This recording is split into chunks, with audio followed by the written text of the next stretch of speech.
Tiba-tiba bikin heboh, artis Zaskia Adya-Meka akui menyerah. Unggahan Instastory dengan fitur close friend dari Zaskia Adya-Meka jadi sorotan publik setelah tersebar luas di sosial media. Dalam unggahan tersebut, Zaskia nampak menceritakan keluh kesahnya yang mengatakan jika dirinya menyerah lantaran tiap hari berkelahi dengan seorang sosok yang tak disebutkan olehnya. Dilansir dari akun gosip Instagram Lambe Turah mengunggah tangkapan layar dari Instastory Zaskia Adya-Meka yang tersebar pada Jumat 18 Februari 2022. Melalui sebuah tulisan, Zaskia Adya-Meka nampak merasa lelah lantaran tak dapat menghadapi sosok yang tak paham konsep sharing.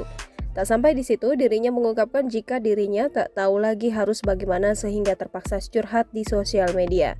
Hingga saat ini tak diketahui siapa sosok yang dimaksud oleh Zaskia Adya-Meka, namun sejumlah warganet nampak memberikan komentar mengenai postingan tersebut. Jangan lupa subscribe, share, komen, dan like ya.